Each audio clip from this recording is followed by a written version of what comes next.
여러분 안녕하십니까? 1월 12일 화요일 뉴스투데이 강원입니다. 지난해 원창목 원주시장이 본인을 둘러싼 각종 특혜 의혹과 관련해 감사원에 공익감사를 청구했는데 석 달이 지나도록 진척이 없습니다. 감사원의 감사 여부 결정이 늦어지면서 자칫 의혹들이 진실규명 없이 흐지부지 되지 않을까 하는 우려도 나옵니다. 조성식 기자입니다. 지난해 10월 원주시 정례 브리핑. 이 자리에서 원창목 시장은 자신과 관련된 특혜 의혹들에 대해 반박하며 감사원의 공익감사 청구를 선언했습니다. 원주시는 최근 뚜렷한 근거 없이 반복적으로 제기되고 있는 특혜 의혹과 관련된 주요 현안 사업에 대하여 감사원에 공익감사를 청구할 계획입니다. 원주시가 감사를 청구한 사업은 세 가지로 모두 도로와 관련이 있습니다. 우선 한옥마을 조성 사업의 경우 원주시가 진입도로 개설을 약속해 사업주 소유의 맹지를 금싸라기 땅으로 만들었고 주변 부지도 측근으로 알려진 인물들이 소유하고 있어 특혜 의혹을 받고 있습니다. 또 원주 추모공원 진입도로 사업과 송산마을 계획도로 변경 과정에서도 특혜 의혹이 제기됐습니다. 그리고 해당 사업에는 박모 씨 등 세간에 알려진 측근들이 모두 이름을 올리고 있습니다. 이 같은 의혹들을 해소하기 위한 원주시장의 공익감사 청구는 벌써 석 달이 돼가지만 제자리 걸음만 하고 있습니다. 감사원은 청구일로부터 한 달 내에 감사 대상 여부를 답해야 하고 6개월 이내에 감사 결과를 발표해야 합니다. 하지만 감사 청구 이후 한 달이 지나서야 감사원 직원 3명이 원주시를 방문했고 이후 7차례에 걸쳐 자료를 요구했지만 해를 넘겨서도 감사 여부에 대한 결정은 감감무소식입니다. 공익감사 규정에는 미룰 수 있는 근거는 나와 있는 게 없어요. 저희도 신청한 상태고 의혹 제기하는 쪽에서도 빨리 나와야지 될 것 같은데 그게 안 되니까 저희도 좀 답답합니다. 반복적으로 제기된 특혜 의혹을 놓고 감사원이 공익감사 대상인지 아닌지조차 결정하지 못하면서 지역사회를 뒤흔든 특혜 의혹을 제기한 쪽도 이를 벗으려는 쪽도 모두 찜찜한 시간만 보내고 있습니다. MBC 뉴스 조성식입니다. 북극발 한파가 기승을 부리면서 인제 지역의 마을 간이상수원 12곳이 얼어붙어 450여 가구가 식수난을 겪고 있습니다. 인제군이 식수 차량까지 동원해 긴급 지원에 나섰지만 주민들의 불편은 쉽게 해결되지 않고 있습니다. 박민기 기자가 취재했습니다. 마을 주민 40여 세대의 식수원인 계곡물이 꽁꽁 얼어붙었습니다. 치수지 계곡 상류는 얼음 폭포로 변했고 바닥마저 얼어 치수가 아예 불가능한 상황. 치수 탱크에 물을 채워보지만 언제 떨어질지 모릅니다. 이처럼 간이 상수도가 제 기능을 못하자 벌써 며칠째 식수를 공급받지 못한 인근 지역 주민들의 불편은 이만저만이 아닙니다. 2주 전인가는 4일 못 썼고요. 그다음에 그저께부터 어저께 못 쓰고 너무 불편해요. 물 때문에요. 이런 적이 없었대요. 이번 한파에 인제 지역 간이 상수도 69곳 가운데 12곳이 얼어붙어 제 역할을 하지 못하고 있습니다. 식수와 생활용수를 제대로 공급받지 못한 주민만 해도 450여 세대에 달합니다. 인제군은 8톤짜리 식수 차량 10여 대가량을 투입해 간이 상수도마저 끊긴 마을을 찾아 긴급 식수 지원에 나섰습니다. 취수가 힘들으니까 부족한 용수를 지방상수도의 물을 급수차를 동원을 해서 운반을 해서 여기다 펌핑을 해서 이제 공급을 해주는 그렇게 지금 운영을 하고 있습니다. 도시와는 달리 중앙 집중식 상수도를 공급할 수 없는 지역 특성상 마을 단위로 간이 상수도를 관리하는 주민도 채용해봤지만 취수원이 얼어붙는 자연재해에는 역부족. 한파와 가뭄 등 자연재해에도 안정적으로 취수원을 확보할 수 있는 근본적인 상수도 공급 대책이 필요해 보입니다. MBC 뉴스 박민기입니다. 아프리카 돼지열병의 확산을 막기 위해 지난달 14일부터 도내 5개 시군에서 광역 수렵장이 운영되고 있습니다. 그런데 멧돼지의 개체 수가 예상보다 적고 보상 단가가 중간에 낮아지면서 엽사들의 불만이 이만저만이 아니라고 하는데요. 박은지 기자가 취재했습니다. 지난 5일 양양군 서면 내현리에서 아프리카 돼지열병에 감염된 야생 멧돼지 폐사체가 발견됐습니다. 반경 6km 범위에서는 감염 멧돼지를 찾는 긴급 수색이 실시되고 있습니다. 총기를 사용하면 멧돼지들이 다른 지역으로 옮겨갈까 봐 총기 사용이 유보됐고 양양군은 광역 수렵장 운영에서 제외됐습니다. 수렵장은 끝났고요. 양양군은 아예 끝났습니다. 발생하면은 당초 5시부터 아프리카 돼지 열병이 발생한다는 수렵장에서 제외하는 걸로 되어 있어서 광역 수렵장 운영이 한 달가량 진행됐는데 포획 실적은 저조하고 참여한 수렵인들의 불만은 쌓여가고 있습니다. 예년보다 4배가량 비싼 150만 원을 냈지만 본전도 뽑기 어려운 실정입니다. 당초 5개 시군에 10,000마리 정도로 예상했던 멧돼지 개체수는 실제로 훨씬 적어 지금까지 1,300여 마리 포획에 그쳤습니다. 양양군에서는 107마리가 잡혔습니다. 있으면 많이 잡는데 한 마리 잡았어요. 한 마리. 돼지를 한 마리밖에 못 잡았어요. 그 정도로 돼지가 없다는. 만나면 거의 잡거든요. 개들이. 근데 없어요. 개체수가 없어요. 포획 보상금은 멧돼지 50만 원, 고라니 10만 원에서 운영 일주일 만에 37만 원, 3만 원으로 낮아졌습니다. 생각보다 이제 참여자가 그렇게 많지 않아서 그러다 보니까 보상금이 이제 50만 원 줄 수 있는 한도가 몇 마리 안 되는 거죠. 당초 광역 수렵장 운영 기간은 3월 말까지로 조기 폐장된 양양 지역 엽사들은 남은 기간만큼 참가비를 돌려받아야 한다는 입장입니다. 10일도 못했네. 저 12월 14일 날 소집했으니 말일날까지 하고 못했으니까 4분의 1 날짜로 따진다면 그 나머지는 돌려줘야 되지 않냐. 광역 수렵장 운영이 시작된 이후 영월과 양양에서 감염 멧돼지가 발견된 만큼 수렵장 운영 계획에도 개선이 필요해 보입니다. MBC 뉴스 박은지입니다. 춘천 출신으로 영국 프로축구 프리미어리그를 장악한 손흥민 선수의 활약 관심이 많으실 텐데요. 강원도가 손흥민 선수가 소속된 토트넘과 최근 1년 사이 교류를 추진했다는 사실이 밝혀졌습니다. 강화길 기자가 보도합니다. 춘천 출신의 손흥민이 활약하고 있는 영국 프리미어리그.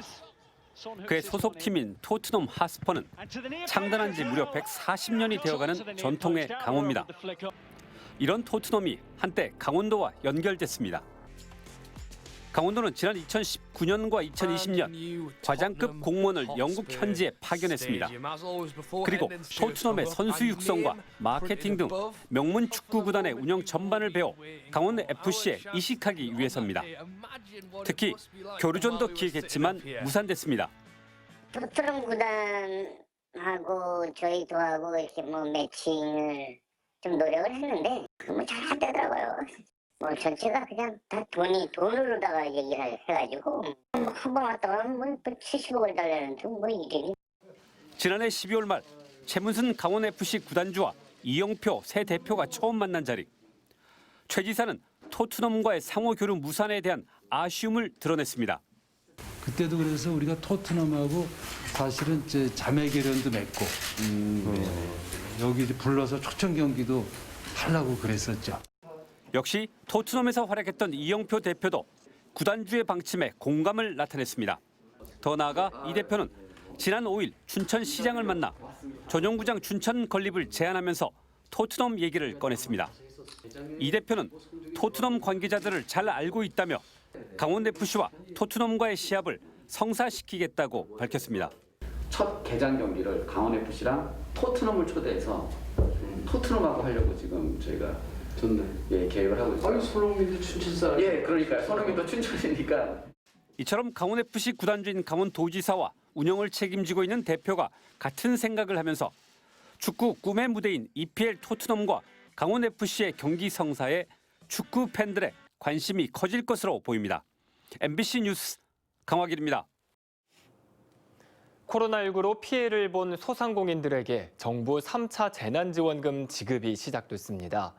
강원도에 따르면 도내 대상자는 10만 명으로 어제 오전부터 신청 안내 문자 메시지가 발송됐습니다. 지급 대상과 지원액을 보면 지난해 11월 24일 이후 방역 강화 조치로 집합 금지된 업소는 300만 원, 영업 제한 업소 200만 원, 지난해 매출액이 4억 원 이하이면서 2019년 매출액보다 감소한 영세 소상공인은 100만 원을 받을 수 있습니다. 강원도가 오늘 2040 미래 강원 최종 보고회를 갖고 앞으로 강원도의 발전 방향을 제시합니다. 2040 미래 강원은 북방 평화 경제권 거점과 웰리스 공동체, 동북아 일일 생활권 중심 강원을 3대 목표로 정했습니다. 또 수소 융복합 에너지 경제 벨트와 스마트 융복합 산업 벨트 등 공간 전략의 비전 등을 담았습니다. 강원도는 보고서가 국토교통부의 승인을 얻고 최종 확정되면 2040년까지 강원도의 장기 발전 계획으로 활용할 계획입니다. 지난 2019년 4월 고성 속초 산불 관련 사건을 단독 판사가 아닌 형사합의부에서 담당하게 됐습니다. 춘천지법 속초지원은 고성 속초 산불 관련 업무상 실화와 업무상 과실치상 등의 혐의로 기소된 전 한전 지사장 등에 대한 재판을 단독 판사가 아닌 법관 3명으로 구성된 합의부에서 심리하기로 결정했다고 밝혔습니다. 업무상 실화와 업무상 과실치상 사건은 원칙적으로 단독 판사 관할 사건이지만 해당 사건은 쟁점이 복잡하고 사회적 영향이 크다고 판단돼 합의부로 배당됐습니다. 말레이시아의 기업 MBI 투자 사기와 관련해 1심에서 실형 선고를 받은 강릉 지역 운영진에 대한 항소심 선고를 앞두고 피해자들이 법원에 유죄 판결을 촉구했습니다. MBI 피해자 연합회는 지역마다 재판부의 판결이 엇갈리면서 공정한 처벌이 이루어지지 않아 피해자들의 억울함이 커지고 있다며 강릉 지원 재판부가 항소심에서도 운영진들에게 사기죄를 적용해 유죄 판결을 내려달라고 촉구했습니다. MBI 강릉 지역 운영진 2명은 앞서 1심에서 사기죄와 방문판매법 위반 혐의 등의 혐의로 징역형을 선고받은 바 있습니다. 건강보험공단이 노인성 질환 예방과 인지 능력 향상을 위해 도내 주 야간 노인보호기관에 인지훈련 교구를 제공합니다. 지원 품목은 화투 그림을 소재로 한 퍼즐과 나무 블록을 쌓는 보드게임, 7교 놀이 등 3종류로 모두 900개의 교구를 제작해 도내 65개 주야간 보호기관에 전달할 예정입니다. 이번 사업은 어르신의 특성을 반영하고 흥미를 유발하는 인지훈련 프로그램이 필요하다는 현장의 요구에 따라 시작됐습니다. 토지문화재단이 창작 공간이 필요한 문인들에게 창작실을 제공합니다. 이번 사업은 한국문화예술위원회의 후원을 받아 운영되며 신춘 문예를 통해 등단하거나 개인 창작집을 출간한 문인을 대상으로 오는 31일까지 접수를 받습니다. 선정되면 오는 3월부터 12월 사이 최대 3개월 동안 토지문화관 창작실에 무료로 머물며 작품 활동을 할 수 있습니다. 한편 지난해에는 문인 49명과 예술인 22명, 그리고 해외 작가 1명이 토지문화관 창작실을 지원했습니다.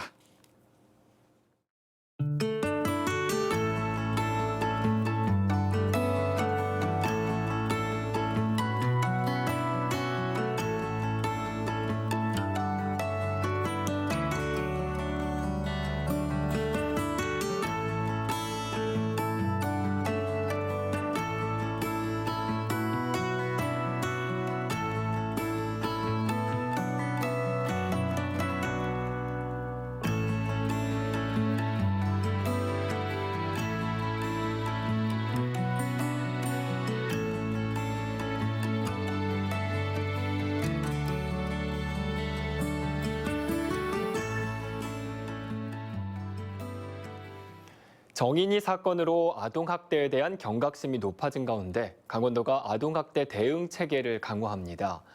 강원도에 따르면 작년 한 해 동안 아동학대 접수 건수는 1,333건으로 이 가운데 141건이 실제 학대가 이루어진 것으로 판정됐습니다. 하지만 도내 아동학대 조사 전담 공무원은 10개 시군 13명에 불과하고 아동보호 전문기관도 4곳뿐입니다. 강원도는 올해 전담 공무원을 18개 모든 시군에 배치하고 아동보호 전문기관도 2곳 더 늘리기로 했습니다. 강원 교육정책에 대한 교원과 학부모, 학생들의 만족도가 다소 하락한 것으로 나타났습니다. 강원도교육청이 강원대 산학협력단에 의뢰해 교사와 학부모, 학생과 직원 등 1,661명을 대상으로 한 2020년 강원교육정책 조사 결과 강원교육정책 이행 만족도는 5점 만점에 평균 3.78점으로 나타났습니다. 이는 2018년 3.83, 2019년 3.85보다 낮은 겁니다. 강원교육정책에 대한 지속 필요성 역시 평균 4.10으로 2018년 4.17, 2019년 4.18보다 떨어졌습니다. 강원도교육청은 2021년도 학력인정 문해교육 프로그램 운영기관을 확정했습니다. 올해 지정된 기관은 춘천교육문화관을 비롯해 20개 기관으로 초등과정 29개 학급, 중학교 과정 6개 학급을 개설해 오는 3월부터 1년 동안 운영합니다. 학력 인정 성인 문해교육 프로그램은 만 18세 이상의 성인 학습자 학력 인정 제도로 일상생활에 필요한 기초 능력뿐 아니라 사회 적응력을 높이기 위한 교육과 학력 취득 기회를 제공합니다. 한파가 이어지면서 강원도에서는 계량기와 수도관 동파 등 시설물의 피해가 가장 큰 것으로 나타났습니다. 강원도에 따르면 지난달 29일부터 최근까지 파악된 한파 피해는 계량기 동파가 309건, 수도관 동파 55곳이었습니다. 도내 지역 중 시설물 피해가 가장 큰 곳은 속초로 계량기 동파 39건, 수도관 동파 25건이 접수됐습니다. 강원도는 각 지역마다 생활민원 긴급지원반을 상시 대기시켜 피해가 발생하면 신속하게 대처하겠다고 밝혔습니다. 이상으로 뉴스투데이 강원을 마칩니다. 시청해주신 여러분 고맙습니다.